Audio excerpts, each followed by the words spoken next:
Hello everyone, good evening to all of you. जल्दी से live आ जाइए आप, ताकि हम क्लास को स्टार्ट कर सकें। Randhir Kumar ji good evening, Anam Saifi ji good evening, Pawan Kumar good evening, Archita Patel.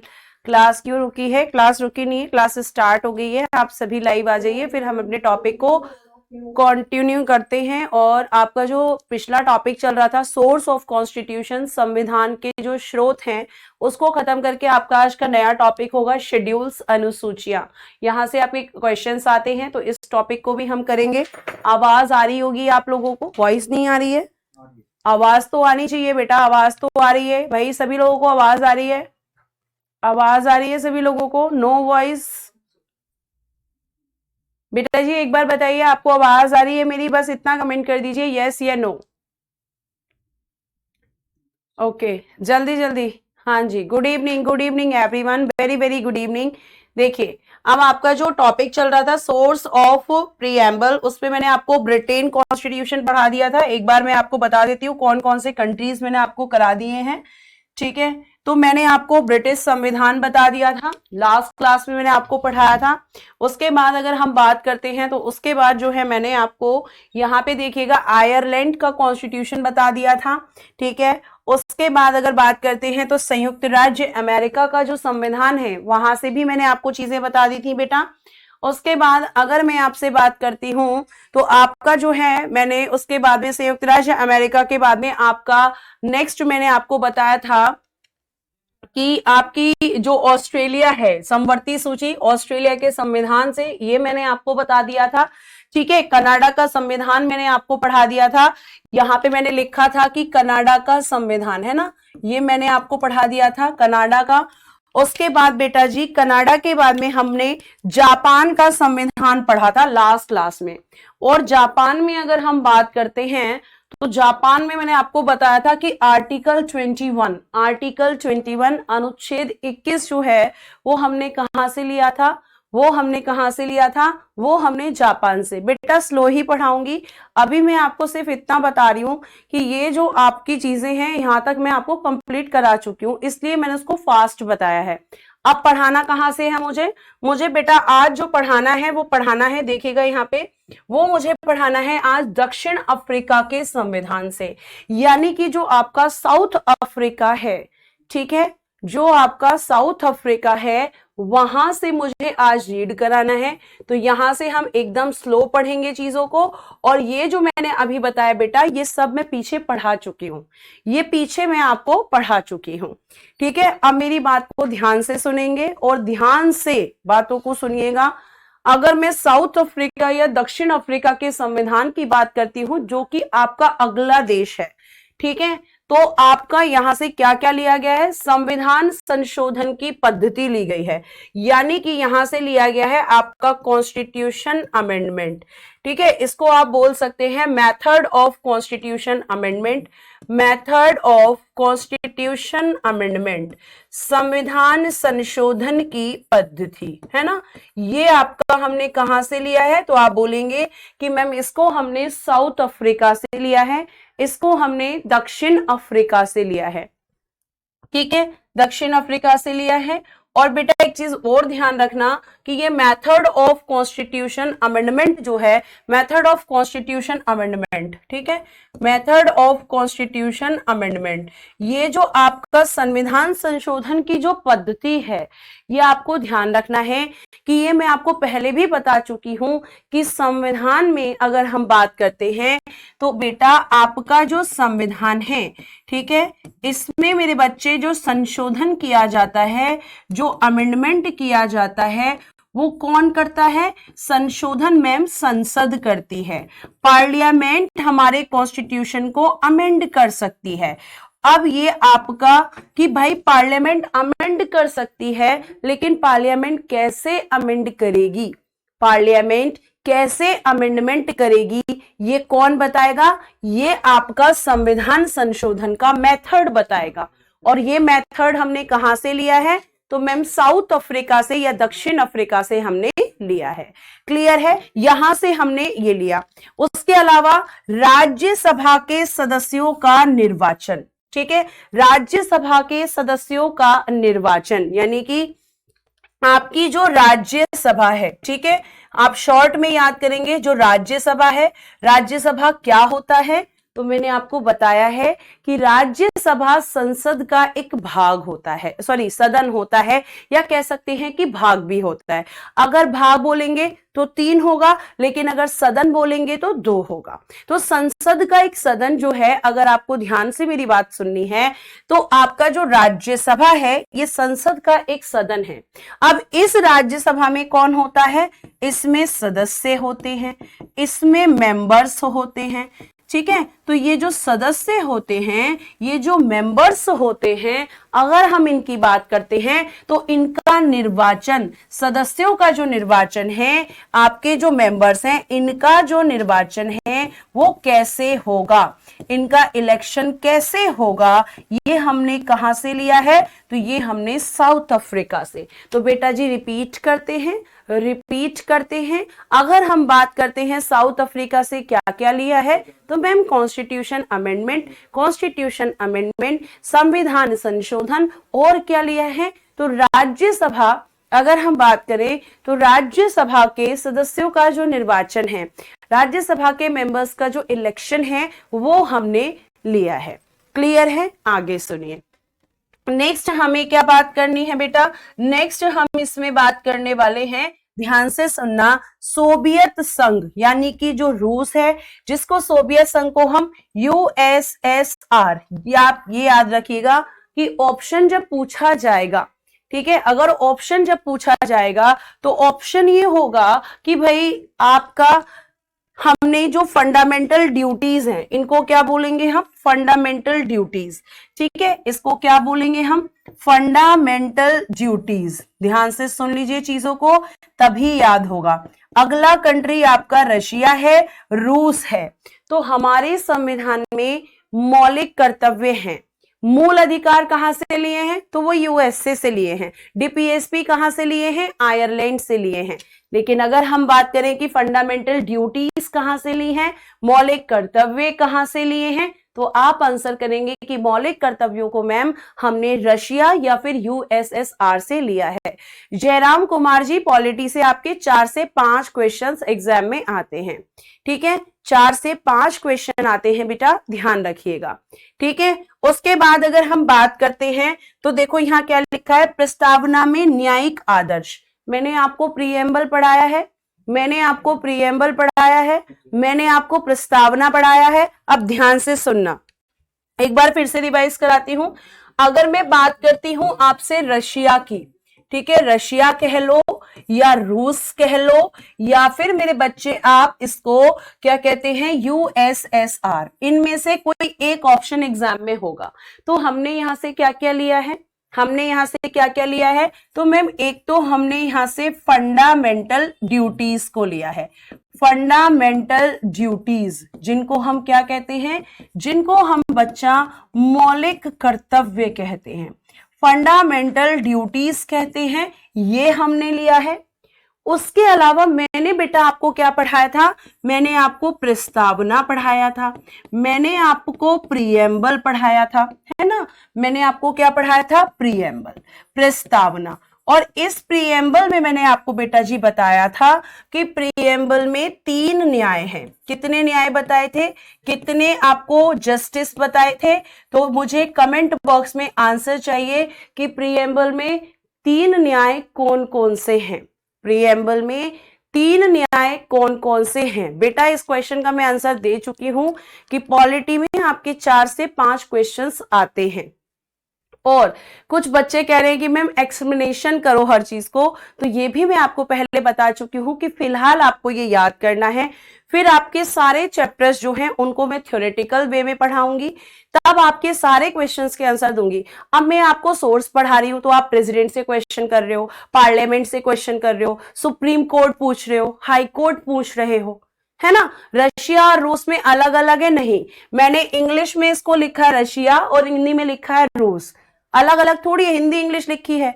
अब मेरी बात को सुनिए, तो आप क्या कर रहे हैं कि यहाँ पे आप अलग अलग क्वेश्चन कर रहे हैं, तो आप मुझे ये बताइए कि जो चैप्टर मैं पढ़ा रही हूं ना तो आपको वो समझ आएगा, ठीक है, और ना ही आगे आने वाले चैप्टर समझ में आएंगे, ठीक है, तो आपको ध्यान रखना है। ठीक, धीरे धीरे ही मैं बता रही हूं, इससे धीरे अगर आप पढ़ोगे तो फिर तो सिलेबस कभी कंप्लीट ही नहीं हो पाएगा बेटा। ठीक है, हाँ बिल्कुल, वेरी गुड। सामाजिक, आर्थिक और राजनीतिक, बिल्कुल सही आंसर किया है बच्चों ने। कौन कौन से लिए हमने? सामाजिक, ठीक है, सोशल जस्टिस लिया है, सोशल, ठीक है, और हमने कौन सा लिया है? तो मैंने आपको ये प्रीएम्बल में पढ़ाया हुआ है, ठीक है। और क्या लिया है? आर्थिक लिया है। आर्थिक को हम क्या कहते हैं? Economic justice. और बेटा जी हमने लास्ट लिया है पॉलिटिकल जस्टिस, यानी कि राजनीतिक न्याय। और ये मैंने आपको वहां पर भी लिखवाया है, ये मैंने आपको प्रीएम्बल में भी लिखवाया है कि ये तीनों प्रकार के न्याय हमने कहां से लिए हैं? तो बेटा ये हमने रशिया से लिए हैं, रूस से लिए हैं। तो ये तीनों ही हमने कहां से लिए हैं? रूस से ही लिए हैं। ठीक है, अभी ये 2 पॉइंट्स मैंने आपको समझाए हैं, सब मैं आपको लिख लिख के समझा रही हूं। उसके बाद भी आप जो है चीजों को समझना नहीं चाह रहे हैं, ये बहुत गलत बात है। उसके बाद आपका नेक्स्ट कंट्री है। नेक्स्ट कंट्री क्या है आपका? फ्रांस। ठीक है, फ्रांस। फ्रांस से हमने क्या क्या लिया है? गणतंत्रात्मक शासन प्रणाली, यानी कि आपका जो रिपब्लिक सिस्टम है, जो गणतंत्रात्मक व्यवस्था है, उसको हमने कहां से लिया है? फ्रांस से। गणतंत्रात्मक व्यवस्था कहां से ली है? फ्रांस से, ये आपको ध्यान रखना है। उसके बाद मैंने आपको बताया था स्वतंत्रता, समानता और बंधुत्व क्या क्या है। एक आपका लिबर्टी, ये भी मैं आपको पढ़ा चुकी हूं, लिबर्टी हो गया। एक मेरे बच्चे इक्वालिटी हो गया, और एक आपका फ्रेटर्निटी, जिसको हम कहते हैं बंधुता। ये तीनों शब्द हमने कहां से लिए हैं? ये तीनों वर्ड्स भी फ्रांस से लिए हैं। फिर से रिवाइज करते हैं कि आपका जो फ्रांस है वहां से हमने क्या क्या लिया है? तो रिपब्लिक सिस्टम, यानी कि जो गणतंत्र व्यवस्था है या गणतंत्रात्मक शासन प्रणाली है, वो हमने यहां से ली है। उसके अलावा हमने मैम स्वतंत्रता यानी कि लिबर्टी, उसके बाद समानता यानी कि इक्वालिटी, और बंधुता यानी कि फ्रेटर्निटी, ये तीनों हमने कहां से लिए हैं? ये तीनों भी मेरे बच्चे हमने फ्रांस से ही लिए हैं। क्लियर है? 1 मिनट रुकेंगे आप लोग, बस 1 मिनट के लिए।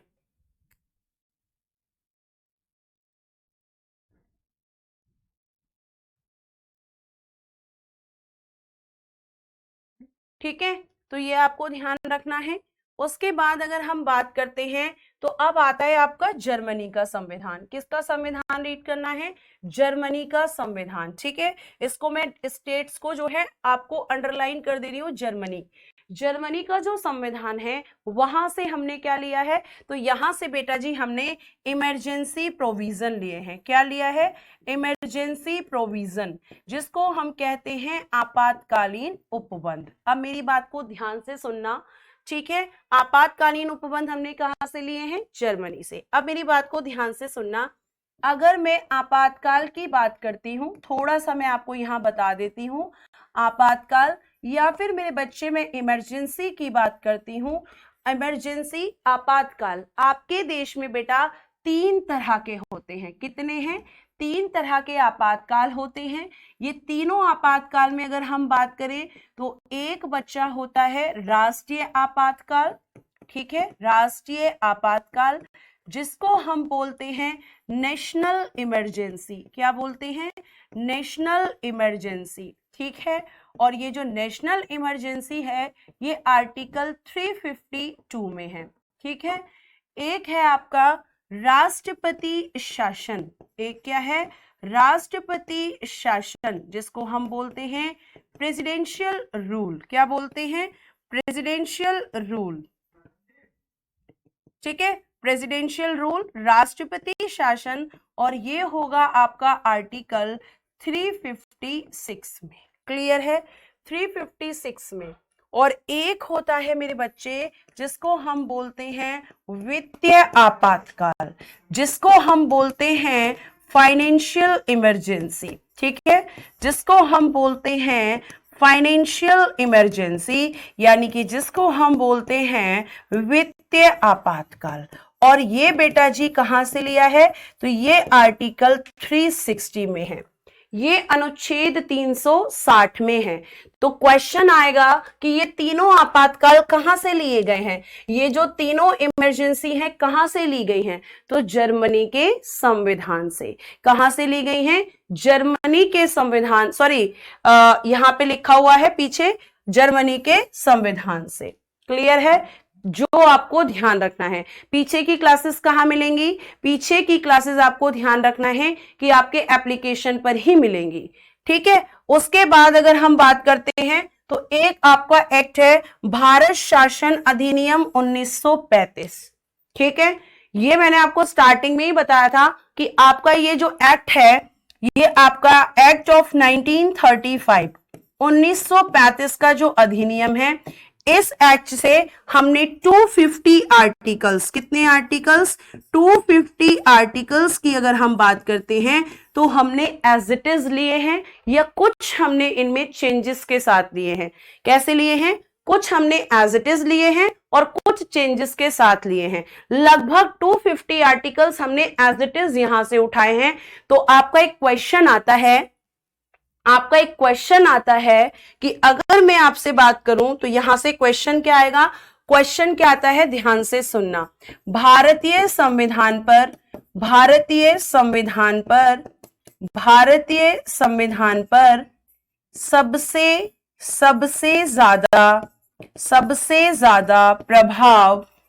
सबसे ज्यादा प्रभाव किसका है, ठीक है, सबसे ज्यादा प्रभाव किसका है।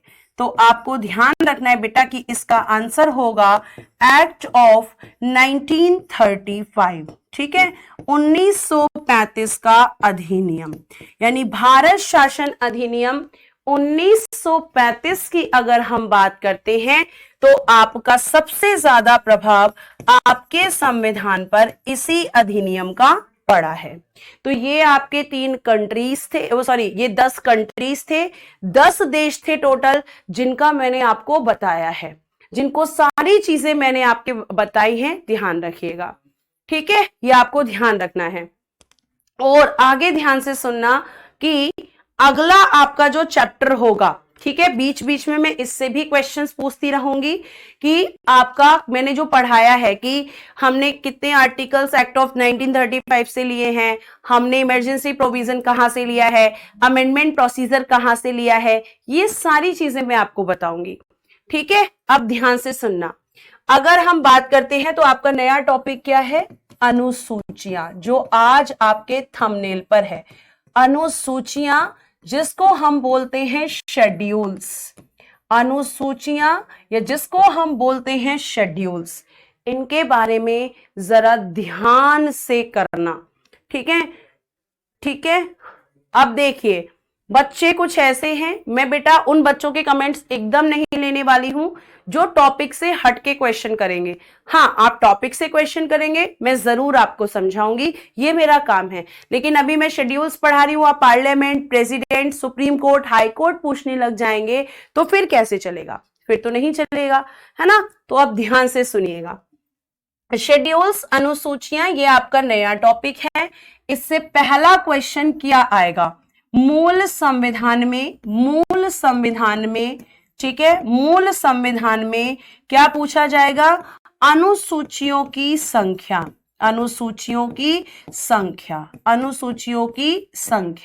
यानी कि number of schedules in original constitution. तो आंसर करना 8, क्या लिखेंगे आप, लिखेंगे नंबर्स ऑफ शेड्यूल, ठीक है, numbers of schedules in original constitution, मूल संविधान में अनुसूचियों की संख्या कितनी है। तो मैंने आपको क्या बताया है, 8 बताया है। बच्चे कह रहे हैं कि यस मैम 8 है, कितने हैं, 8 हैं, आपको ध्यान रखना है। उसके बाद बेटा आपका नेक्स्ट क्वेश्चन क्या आएगा, कि वर्तमान में कितनी है, वर्तमान में कितनी संख्या है, प्रेजेंट में कितनी अनुसूचियां हैं। तो वर्तमान में इनकी संख्या 12 है, कितनी है, सॉरी, 12 है वर्तमान में। क्लियर है? अब मेरी बात को फिर से सुनिएगा। ये जो शेड्यूल्स हैं इनमें आपकी टोटल 12 हैं और मैं 12 की 12 तुम्हें क्लास में ही याद कराऊंगी। ठीक है, 12 की 12 हम क्लास में याद करेंगे। अब देखिएगा, जिसमें से अगर मैं बात करती हूं तो मैं पहला जो शेड्यूल लिखूंगी वो क्या लिखूंगी? मैं लिखूंगी प्रथम अनुसूची। क्या लिखेंगे हम? प्रथम अनुसूची, या हम लिखेंगे फर्स्ट शेड्यूल। ठीक है, फर्स्ट शेड्यूल, प्रथम अनुसूची। ये फर्स्ट शेड्यूल या प्रथम अनुसूची मैं आपको रटवाने वाला काम नहीं करूंगी, मैं आपको याद करवाने वाला क्लास में ही काम करूंगी कि इस शेड्यूल में है क्या। तो आपको बहुत ज्यादा यहां पर ध्यान रखिएगा कि ज्यादा आपको क्या करना है? याद करना है, बहुत परेशान नहीं होना है। अगर मैं बात करूं फर्स्ट शेड्यूल तो इसमें है क्या? तो इसमें बोल रहा है कि आपके भारत देश में 28 स्टेट्स हैं। कितने राज्य हैं? 28 राज्य हैं, और कह रहा है कि 8 केंद्र शासित प्रदेश हैं। 8 केंद्र शासित प्रदेश, यानी कि 8 यूनियन टेरिटरीज हैं। ध्यान से समझना, 8 केंद्र शासित प्रदेश हैं, 8 यूनियन टेरिटरीज हैं। कौन बता रहा है? प्रथम अनुसूची। अगर आपसे यह पूछा जाए कि तुम्हारे देश के बारे में कौन सी अनुसूची बताती है, तो बोलना पहली अनुसूची। क्या बताती है? कि हमारा जो भारत संघ है उसमें 28 राज्य हैं और 8 केंद्र शासित प्रदेश हैं, 8 यूनियन टेरिटरीज हैं। केवल इतना याद रखना है। क्या है फर्स्ट शेड्यूल में? 28 राज्य और 8 केंद्र शासित प्रदेश हैं। क्लियर है? ये आपको ध्यान रखना है। उसके बाद आपकी आती है सेकंड शेड्यूल। ध्यान से सुनते रहिए, सब कुछ आपको पता चल जाएगा। ठीक है, सब कुछ आपको पता चलेगा। उसके बाद में आपको क्या पढ़ना है? आपको पढ़ना है सेकंड शेड्यूल। ठीक है, सेकंड शेड्यूल या दूसरी अनुसूची। कौन सी अनुसूची? दूसरी अनुसूची। अब आपका एग्जामिनर पूछेगा,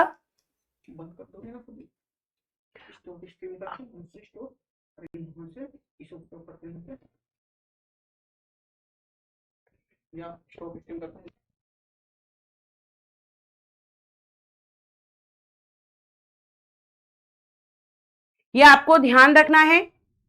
अब देखिए यहां पे ध्यान से सुनिएगा, अगर हम आपसे बात करते हैं कि सेकंड शेड्यूल दूसरी जो अनुसूची है, इसमें क्या है? बच्चे ने आंसर कर दिया है। क्या नाम है इनका? शर्मा जी कह रहे हैं कि मैम वेतन और भत्ते हैं। Very good. इसमें क्या है? आपके वेतन है। ठीक है, वेतन है और भत्ते हैं, जिनको हम बोलेंगे सैलरी एंड अलाउंसेस। सैलरी है और बेटा जी अलाउंसेस हैं। ठीक है, इनके बारे में बताया गया है। लेकिन अब आपका क्वेश्चन होगा कि मैम किसके वेतन भत्ते, किसकी सैलरी के बारे में बात की गई है ना? तो ध्यान से सुनना, मैं पूरा लिख रही हूं, ध्यान से समझना। देखो, आपके देश के जो राष्ट्रपति हैं, जिनको बेटा जी आप प्रेसिडेंट कहते हैं, उनकी सैलरी के बारे में बात की गई है। ठीक है, उसके बाद मेरे बच्चे आपके राज्यपाल होते हैं। राज्यपाल, जिनको आप गवर्नर कहते हैं, उनकी सैलरी की बात की गई है। और आप कह सकते हैं कि एक आपके सभापति होते हैं, सभापति। ठीक है, जिनको आप कहते हैं चेयरमैन, इनकी सैलरी की बात की गई है। एक बेटा जी आपके होते हैं उपसभापति। उपसभापति, जिनको आप वाइस चेयरमैन कहते हैं, वाइस चेयरमैन, इनके बारे में बात की गई है। ठीक, एक होते हैं बेटा आपके अध्यक्ष। अध्यक्ष, जिनको आप स्पीकर कहते हैं, स्पीकर कहते हैं।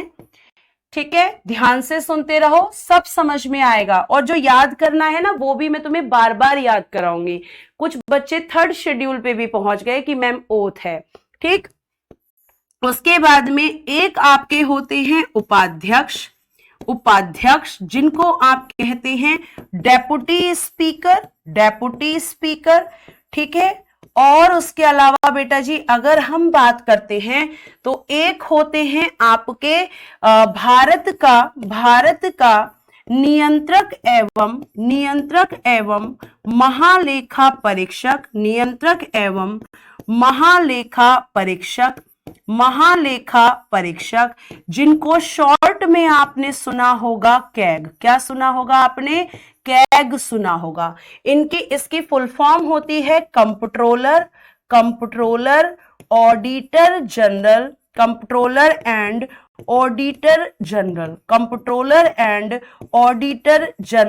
Of India. ठीक है, इसकी भी सैलरी है। इसकी भी सैलरी के बारे में शेड्यूल 3 में बात की गई है, ये आपको ध्यान रखना है। ठीक, उसके बाद हम आते हैं, हाँ देखो बहुत सारे बच्चे, शपथ भी बताऊंगी बेटा, ध्यान से सुन लो पहले, अभी और भी लोग बचे हैं। अगर मैं यहां बात करूं सभापति और उपसभापति, तो ये कहां कहां होते हैं?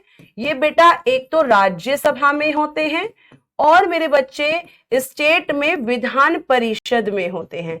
तो विधान परिषद को इंग्लिश में बोलते हैं लेजिस्लेटिव काउंसिल। क्या बोलेंगे? Legislative council. ठीक है, इन दोनों की अगर हम बात करते हैं, तो आपको ध्यान रखना है, इधर लिखती हूँ इंग्लिश क्योंकि मुझे भी चेयरमैन और वाइस चेयरमैन भी वो स्पीकर और डेप्यूटी स्पीकर भी बताना है, तो इसको बोलते हैं लेजिस्लेटिव काउंसिल। ठीक है, ये आपको ध्यान रखना है। तो सभापति और उपसभापति कौन होते हैं?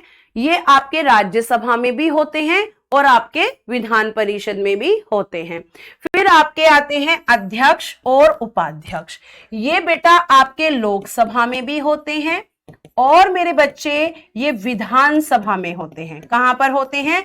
विधानसभा, जिनको आप बोलते हैं विधानसभा को लेजिस्लेटिव असेंबली। क्या बोलते हैं आप? Legislative assembly. तो इनके दोनों के, विधानसभा और लोकसभा में जो अध्यक्ष उपाध्यक्ष हैं उनके, बेटा आ रही हूं, जजेस के बारे में भी बताऊंगी, टेंशन मत लो, पहले इसको देखो। मैं जब नहीं बताऊं तब तुम मुझसे बोलना कि मैम आपने ये चीज नहीं बताई है। ठीक है, इन सबकी सैलरी के बारे में है। इसके अलावा और कौन आएंगे? इसके अलावा आपके जजेस of supreme court and high court, जजेस of supreme court and high court, यानी कि उच्चतम एवं उच्च न्यायालय के न्यायाधीश। इन सबकी सैलरी के बारे में आपकी कहां पर बात की गई है? तो शेड्यूल 2 में, अनुसूची 2 में। मैं दोबारा बता देती हूं, राष्ट्रपति, उपराष्ट्रपति, है ना, राष्ट्रपति, उपराष्ट्रपति नहीं, आई एम रियली सॉरी, उपराष्ट्रपति नहीं। उपराष्ट्रपति को सैलरी जो मिलती है वो राज्यसभा के सभापति की मिलती है। तो आपको ध्यान रखना है। प्रेसिडेंट की सैलरी कितनी है? तो प्रेसिडेंट की सैलरी 5 लाख है। कितनी सैलरी है? 5 लाख प्रेसिडेंट की सैलरी है। तो ध्यान से सुनना, किस किस की है? राष्ट्रपति की सैलरी इसमें है, सभापति की है, उपसभापति की है, राज्यपाल की है मेरे बच्चे, और आपके अध्यक्ष और उपाध्यक्ष, इनकी भी सैलरी होती है। कैग की, जो भारत का नियंत्रक एवं महालेखा परीक्षक है, उसकी भी सैलरी इसमें है। और आपके जजेस, जो कि आपके सुप्रीम कोर्ट और हाई कोर्ट दोनों जगह पे जो न्यायाधीश होते हैं, उनकी भी है। तो इन सब की सैलरी का जो प्रावधान है वो अनुसूची 2 में किया गया है। तो अनुसूची 2 में केवल क्या है? वेतन। आप केवल इतना याद रखें, क्योंकि ये नहीं पूछा जाता है कि किस किस की सैलरी है, लेकिन फिर भी हमें पता होना चाहिए, क्योंकि आधा ज्ञान हमेशा अधूरा ही होता है ना। तो प्रेसिडेंट की सैलरी 5 लाख है। आपके राज्यपाल, गवर्नर की जो सैलरी है वो 3.5 लाख है। सभापति की सैलरी हो या फिर आपके अध्यक्ष की सैलरी हो तो इनकी सैलरी 4 लाख है। आपकी जो नियंत्रक एवं महालेखा परीक्षक जो कैग हैं, उनकी 2.5 लाख है।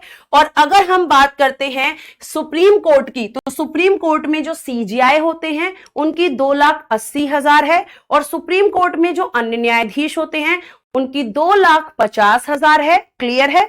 उसके बाद अगर हम बात करते हैं हाई कोर्ट की, तो हाई कोर्ट में जो चीफ जस्टिस या मुख्य न्यायाधीश होते हैं, अगर हम उनकी बात करते हैं तो उनकी सैलरी 2,50,000 है। और उसके बाद अगर हम हाई कोर्ट के अदर जजेस की बात करते हैं तो बेटा जी उनकी सैलरी 2,25,000 है। पीएम की सैलरी नहीं होती है। पीएम को सैलरी जो मिलती है वो आपके एमपी के रूप में मिलती है, पीएम की पर्टिकुलर कोई सैलरी नहीं होती है। और यह भी ध्यान रखना कि उपराष्ट्रपति की भी कोई सैलरी नहीं होती है, क्योंकि जो उपराष्ट्रपति जी होते हैं वो राज्यसभा के सभापति के रूप में, आपके उपराष्ट्रपति जी राज्यसभा के सभापति के रूप में क्या करते हैं, काम करते हैं। और उपराष्ट्रपति के नाम से जब वो कोई काम करते ही नहीं है तो उनको सैलरी भी बेटा नहीं मिलती। मनी सिंह कह रहे हैं कि मैम लिख दो, चलो लिख भी देती हूं। मैं तुम्हारी सारी बातें मानती हूं, पर तुम मेरी एक भी बात नहीं मानते हो कि आराम से पढ़ लो, है ना, ये तुम नहीं मानते हो बिल्कुल भी। देखो प्रेसिडेंट की सैलरी कितनी होती है, 5 लाख, ठीक है। गवर्नर की 3.5 लाख, ठीक है, ये आपको ध्यान रखना है। सभापति, उपसभापति और इन सब की अगर हम बात करते हैं, जैसे सभापति हो गए या अध्यक्ष हो गए, तो इनकी कितनी होती है, 4 लाख, 4 लाख रुपीस, ठीक। अगर हम इसकी बात करते हैं तो 2.5 लाख, ठीक है। उसके बाद अगर हम बात करते हैं आगे जजेस की, तो बेटिया सीजीआई जो भारत के मुख्य न्यायाधीश होते हैं, जिनको हम चीफ जस्टिस ऑफ इंडिया या भारत का मुख्य न्यायाधीश कहते हैं, ठीक है, तो उनकी सैलरी कितनी होती है, 2,80,000 इनकी सैलरी होती है। और आपके जो अदर होते हैं, अदर जजेस, कहां पर अदर जजेस की बात कर रही हूं मैं, अन्य न्यायाधीशों की, तो सुप्रीम कोर्ट में इनकी कितनी होती है, तो 2,50,000, ठीक। उसके बाद अगर हम बात करते हैं हाई कोर्ट की, ठीक है, लिख देती हूं मैं, हाई कोर्ट उच्च न्यायालय, इसमें आपके जो चीफ जस्टिस सीजे जिनको बोलते हैं चीफ जस्टिस, या जिनको हम बोलते हैं मुख्य न्यायाधीश, तो इनकी सैलरी कितनी होती है, 2,50,000। क्लियर है मेरे बेटे। उसके बाद में अदर जजेस की, या हम कह सकते हैं कि अन्य न्यायाधीशों की, है ना, अन्य न्यायाधीशों की यहां पर कितनी होती है, तो ये होती है बेटा 2,25,000। कितनी होती है, 2,25,000। तुम्हारे मन की सारी बातें हो गई, लिख भी दिया मैंने। अब ये सेकंड शेड्यूल है। उसके बाद हमें क्या पढ़ना है, उसके बाद हमें क्या पढ़ना है, उसके बाद हमें पढ़ना है थर्ड शेड्यूल। इसको क्या लिखेंगे, थर्ड शेड्यूल या तीसरी जो अनुसूची होती है उसमें क्या है।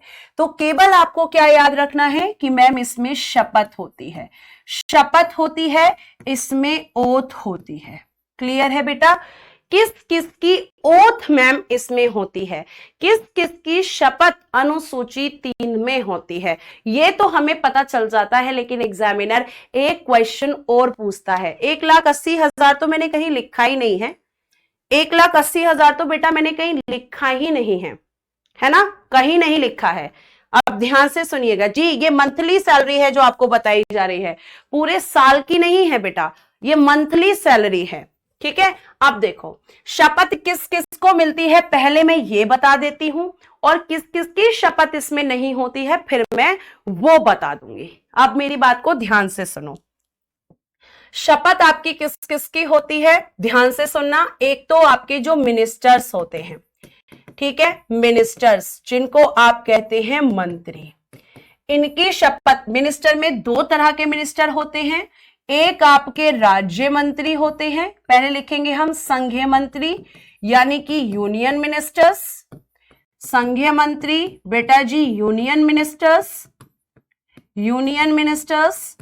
और बेटा एक होते हैं आपके राज्य मंत्री, यानी कि स्टेट मिनिस्टर्स, ठीक है, स्टेट मिनिस्टर्स। चाहे आपके राज्य के मंत्री हो, चाहे आपके संघ के मंत्री हो, सभी की जो शपथ है वो किस में है, अनुसूची 3 में है। उसके बाद आपके कौन होते हैं, एक होते हैं मैम प्राइम मिनिस्टर, ध्यान से सुन लीजिए, प्राइम मिनिस्टर, ठीक है, यानी कि हम इनको कहते हैं प्रधानमंत्री। और एक आपके होते हैं चीफ मिनिस्टर, चीफ मिनिस्टर, इनकी भी शपथ इसी में है। ठीक है, जिनको हम बोलते हैं मुख्यमंत्री। तो मुख्यमंत्री या चीफ मिनिस्टर की जो शपथ है वो भी अनुसूची 3 में है। मैम याद कैसे करूं, सब भूल जाता हूं। अभी मैं याद कराऊंगी क्लास में, ये मेरी गारंटी है। तुम शांति से पहले पढ़ तो लो, 5 शेड्यूल पढ़ लो, फिर रिवाइज कराऊंगी, फिर 5 पढ़ लो, फिर रिवाइज कराऊंगी, फिर 2 बचेंगे, फिर सब एक साथ रिवाइज कर लेंगे। ठीक है, ठीक है रितेश कुमार जी, ध्यान से सुनिए। प्रधानमंत्री, मुख्यमंत्री और किसकी होती है? और बेटा जी आपके इसके अलावा जजेस की होती है। जजेस क्या? न्यायाधीशों की। न्यायाधीशों की मैम कौन से न्यायाधीशों की होती है? तो बेटा 2 जगह के न्यायाधीश हैं आपके। एक तो आपके उच्च न्यायालय के, ठीक है, उच्च न्यायालय यानी कि हाई कोर्ट के जजेस की, और एक आपका उच्चतम न्यायालय यानी कि सुप्रीम कोर्ट के जजेस की। तो दोनों की शपथ यहीं पर है। चाहे आपके हाई कोर्ट के जजेस हो, चाहे बेटा जी आपको ध्यान रखना है, तो आपको ध्यान रखना है, चाहे आपके हाई कोर्ट के जजेस हो, चाहे आपके सुप्रीम कोर्ट के जजेस हो, दोनों की सैलरी शेड्यूल 3 में है।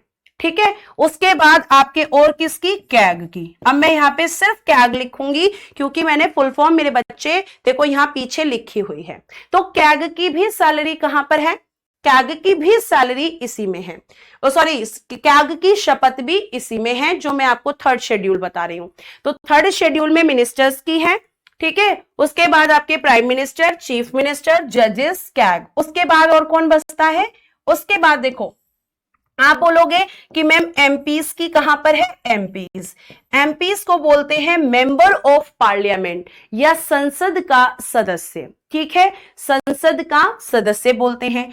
और क्या बोलते हैं? एक आप बोलते हैं एमएलएज और एक को आप बोलते हैं एमएलसी। मैं सबकी फुल फॉर्म लिख देती हूं। एमपी को बोलते हैं member of parliament, member of parliament. कई बार फुल फॉर्म से ही क्वेश्चन पूछ लेता है। मेंबर ऑफ पार्लियामेंट, संसद का सदस्य। ठीक है, संसद का सदस्य बोलते हैं। उसके बाद आपका नेक्स्ट है, इसको बोलेंगे member of legislative assembly, legislative assembly, जिसको हम बोलते हैं विधान सभा का सदस्य, विधान सभा का सदस्य। ठीक है, उसके बाद एक होता है बेटा एमएलसी, एमएलसी जिसको हम बोलेंगे member of legislative council, member of legislative council, Hindi में बोलेंगे विधान परिषद का सदस्य, विधान परिषद का सदस्य। ये सब बेटा जी कौन होते हैं? ये सब वो लोग हैं जिनकी शपथ इसमें होती है, जिनकी शपथ इसमें होती है। लेकिन क्वेश्चन ये भी आ सकता है, लेकिन क्वेश्चन क्या आ सकता है? क्वेश्चन ये भी आ सकता है कि किसकी शपथ इसमें नहीं होती। तो आपको यहाँ पे 3 लोगों का नाम नहीं दिख रहा होगा। 3 लोग कौन से हैं? आपको यहाँ पे, एक मिनट, आपको यहाँ पे बेटा कहीं पर भी राष्ट्रपति नहीं दिखा, क्योंकि राष्ट्रपति की शपथ इसमें नहीं है, राष्ट्रपति की शपथ नहीं है। उसके अलावा कहां पर है मैम? तो इनकी शपथ आर्टिकल 60 में है। उपराष्ट्रपति जिनको हम वाइस प्रेसिडेंट कहते हैं, इनकी भी शपथ इसमें नहीं है, आर्टिकल 69 में है। और एक होते हैं राज्यपाल जिनको हम कहते हैं गवर्नर, इनकी शपथ आर्टिकल 159 में है। तो 3 लोग ऐसे होते हैं जिनकी शपथ अनुसूची 3 में नहीं है, बल्कि कहां पर है? बल्कि मैम आर्टिकल्स में है, बल्कि अनुच्छेदों में है। इन तीनों की शपथ यहां पर नहीं है। ठीक है, कितनी शेड्यूल पड़ी? 3। पहले में क्या है? 28 राज्य और 8 केंद्र शासित प्रदेश। दूसरे में क्या है? सैलरी है।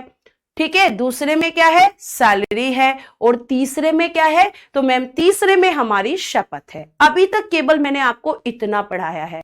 ठीक है, अब आपको ध्यान से सुनना है आगे। 4th शेड्यूल में क्या है? तो 4th शेड्यूल में क्या है हमें ये पता करना है। 4th में है राज्यसभा में सीटों का आवंटन, राज्यसभा में सीटों का आवंटन। ठीक है, आवंटन, यानी कि distribution of seats in Rajya Sabha. क्या लिखेंगे? Distribution of seats, distribution of seats in Rajya Sabha, Rajya Sabha. ठीक है, जो आपके संसद का सदन है राज्यसभा, उसकी जो सीटें हैं, कितनी सीट है मैम, कितनी सीट है?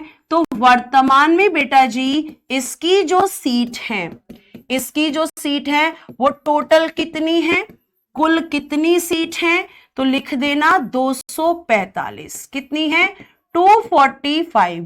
अब इस 245 में से 12 आपके नॉमिनेट होते हैं, ये मैं आपको पहले भी बता चुकी हूं। 12 को बेटा मनोनीत किया जाता है, और कौन करता है? तो मैम आपने बताया है कि राष्ट्रपति करते हैं। राष्ट्रपति हमारे देश के जो प्रेसिडेंट हैं वो मैम राज्यसभा के 12 सदस्यों को मनोनीत करते हैं। ठीक है, 12 सदस्यों को मनोनीत करते हैं। कहां पर? राज्यसभा में। अब ध्यान से सुनना, यहां पे अलॉटमेंट भी आप वर्ड यूज कर सकते हो। अगर आपको डिस्ट्रीब्यूशन नहीं समझ आ रहा है तो आप अगर अलॉटमेंट वर्ड भी यूज करोगे तो कोई प्रॉब्लम नहीं है। Allotment of seats in Rajya Sabha.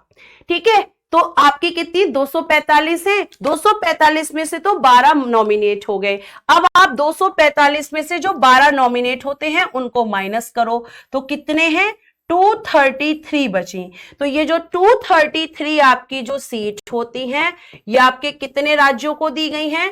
तो मैम ये जो सीट हैं, अगर हम इनके बारे में बात करते हैं तो 233 में से 28 राज्यों को, कितने राज्यों को दी गई हैं बेटा? 28 स्टेट्स को दी गई हैं। ठीक है, और आपकी इन्हीं में से 233 में से 3 केंद्र शासित प्रदेशों को दी गई। 3 केंद्र शासित प्रदेश। अब मुझे पता है कि क्रॉस क्वेश्चन क्या आने वाला है, आंसर दूंगी। 3 केंद्र शासित प्रदेश कौन कौन से हैं मैम? एक दिल्ली है, ठीक है, दूसरा पुदुचेरी है, और तीसरा है आपका जम्मू कश्मीर। अब मेरी बात को जरा ध्यान से सुनना, क्योंकि ये आपसे कोई भी पूछ सकता है, कोई भी पूछ सकता है कि आपको ध्यान रखना है कि मैम अभी आपने पीछे जब आपने फर्स्ट शेड्यूल पढ़ाया है तो उसमें लिखा है 8 केंद्र शासित प्रदेश और 28 राज्य। आपने अभी बताया कि राज्यसभा में जो सीटें हैं वो 28 राज्यों को तो दी गई हैं, 28 राज्यों को तो दी गई हैं, लेकिन केंद्र शासित प्रदेश आपने 3 लिखे हैं, 8 नहीं लिखे हैं। आपने 3 लिखे हैं, 8 नहीं लिखे हैं। बाकी क्यों नहीं लिखे हैं? बाकी में क्यों नहीं होता है? तो आपको ध्यान रखना है कि बाकी जो आपके केंद्र शासित प्रदेश हैं, यानी कि जो 5 केंद्र शासित प्रदेश हैं, वहां पर विधानसभाएं नहीं है।